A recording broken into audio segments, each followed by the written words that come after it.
you think we'll need extra security for Chimaev versus Strickland?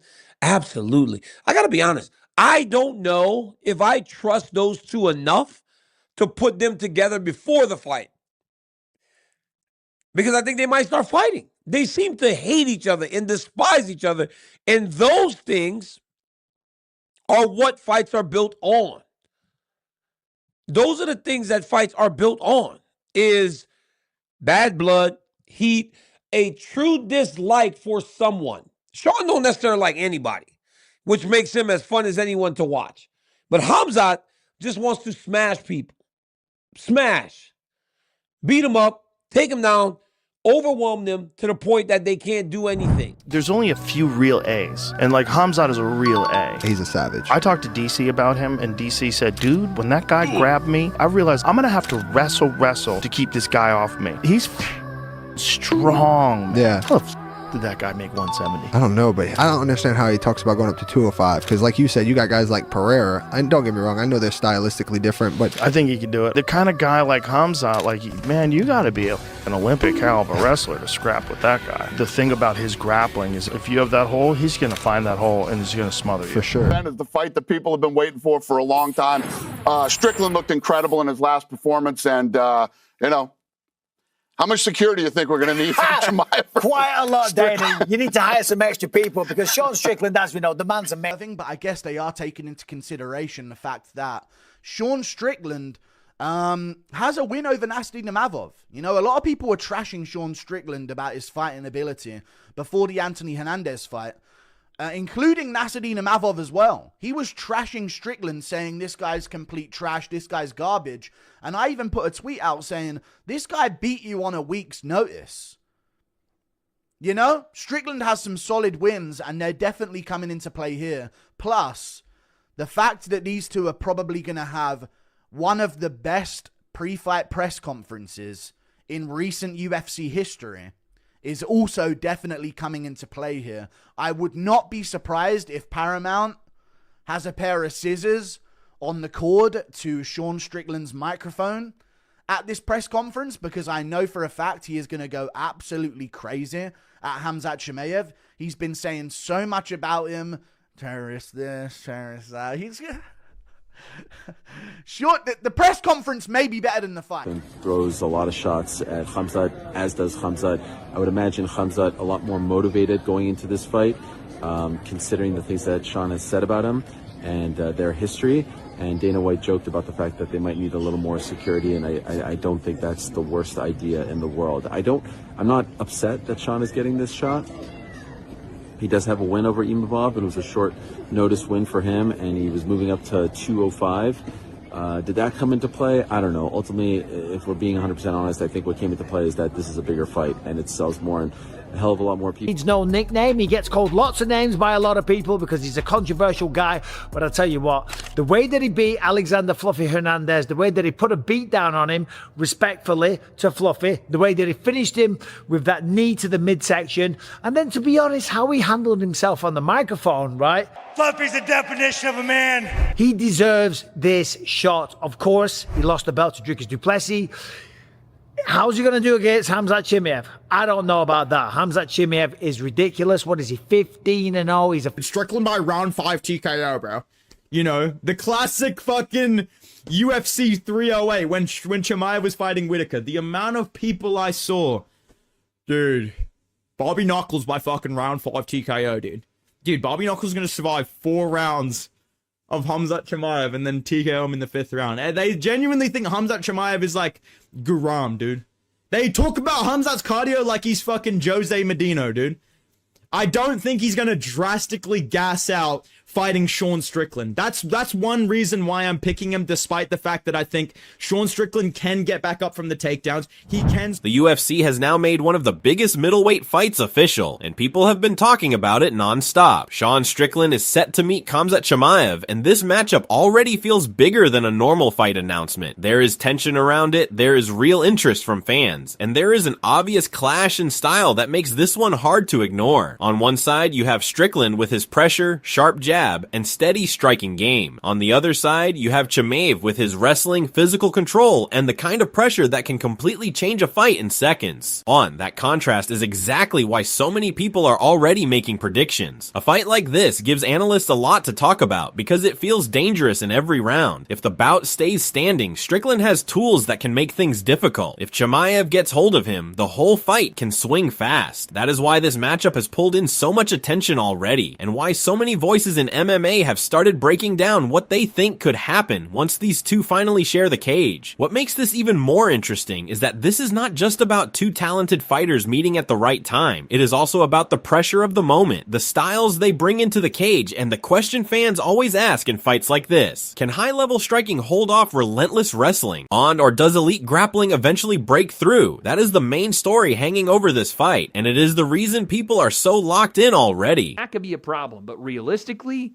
do I think that Sean Strickland can stuff takedown after takedown and chain wrestle and stuff? I don't know. And if I was going to be honest, no, I don't think so. I think that Khamzat could do, maybe not exactly what he did to DDP, but he can eventually, if he, plays this smart and does the safe route, he can absolutely win this fight by like ground and pound decision, or not really ground and pound, but like top control, very light ground and pound decision. Or he could submit Sean Strickland. I could easily see him getting to the back and, with that freakish level strength he has and the squeeze, that could be part of it as well. So yeah, I am so in for this event though. That's so sick. May 9th, Strickland and Khamzat Chimaev. He's on the feet for a very, very long time. I can see Strickland. If it is on the ground for long periods or even early, I'm saying Chimaev probably washes him.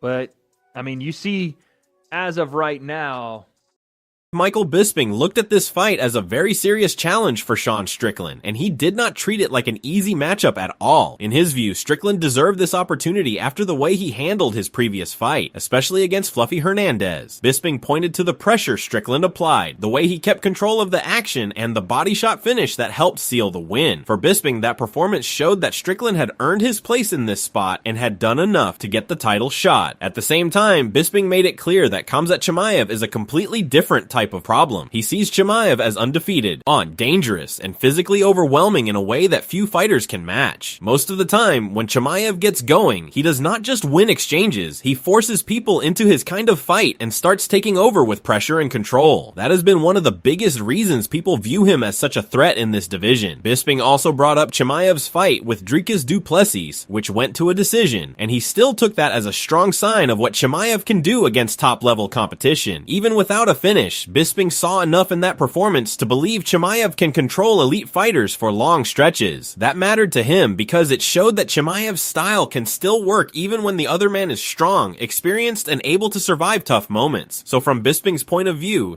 Strickland may be coming in with confidence and momentum, but he is also stepping into a fight against a man who has made a habit of overwhelming very good opponents.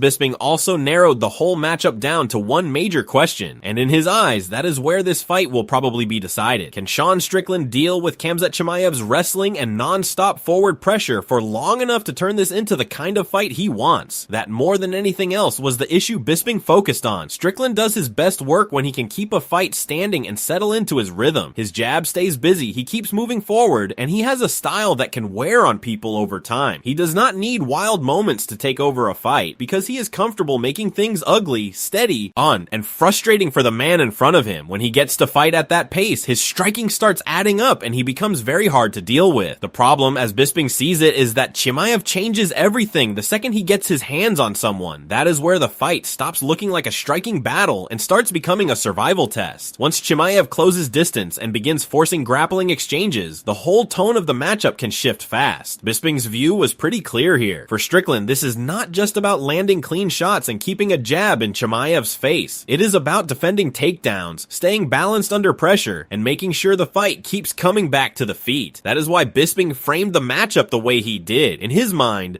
Strickland's road to success depends on whether he can hold up in those grappling moments, survive the wrestling pressure, and stop Chimaev from turning the fight into long control-heavy exchanges. If he can do that, then the striking battle becomes real. If he cannot, the fight may start looking like the kind of contest Chimaev has won many times before.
Bedtime MMA spent a lot of time talking about the wrestling side of this matchup, and his breakdown landed on a very specific point. He does not think the main question is whether Sean Strickland gets taken down at all, because in his view that probably will happen. The bigger issue is what happens after the takedown, and that is where he thinks this fight gets much more interesting. According to that breakdown, Strickland is much better than some people realize when it comes to getting himself back to his feet. He does a good job breaking grips, fighting hands, and working his way up without giving up bad positions too easily. That kind of detail matters a lot in a fight like this because not every takedown leads to long control time, and not every wrestler gets to keep a man stuck on the mat once the fight hits the floor. That is why Bedtime MMA does not expect Khamzat Chimaev to dominate Sean Strickland on the ground in the same way he has dominated other opponents. He still believes Chimaev will have success getting the fight down, but he also believes Strickland has enough skill and awareness to avoid being held there for the entire sequence. Instead of one-sided control from start to finish, he expects repeated moments where Chimaev secures the takedown, starts working, and then Strickland slowly builds himself back up. That kind of fight could create a very different rhythm from what some fans expect. Rather than one clean answer deciding everything, the contest could become a series of hard exchanges with Chimaev forcing takedowns and Strickland making him work every time to keep him there. If that happens, the fight could turn into a test of control, balance, pressure, and persistence from both men. Chimaev would be trying to break through over and over, while Strickland would be trying to deny him the kind of dominance people usually expect from his grappling. A lot of other middleweights don't, right?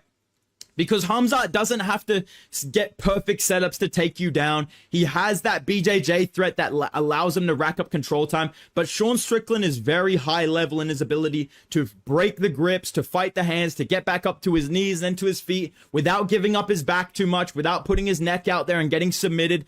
Because that's the real danger with a guy like Khamzat Chimaev, right? You fucking wrestle up the wrong way, you're ending up on BJJ Fanatics, dog.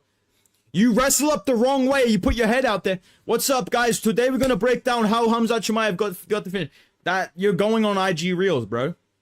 You know what I mean, dude? Jack Slack's making a 30-minute video about how you got rear naked choked, dog. But Khamzat Chimaev is so good at just controlling people because of that threat.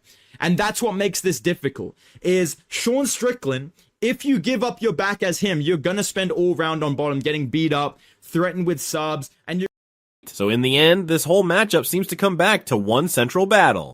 Can Sean Strickland stop the takedowns often enough and escape the wrestling exchanges quickly enough to keep the fight where he wants it? Or will Khamzat Chimaev's relentless pressure and grappling control decide the night? That is the question sitting over everything in this fight, and it is the reason so many people are split on how it plays out. There are strong arguments on both sides, which is exactly why this matchup has become such a major talking point. Strickland brings pressure, striking, and a style that can make opponents opponents uncomfortable when the fight stays upright. Chimaev brings the kind of wrestling threat that can completely change the pace and direction of a fight the moment he gets close enough to engage. Put those two things together and you get a matchup that feels tense from the first second. Now it is your turn. Oz, let us know who you think wins this fight and how you think it happens. Like the video, subscribe to the channel, and stay with us for more MMA content.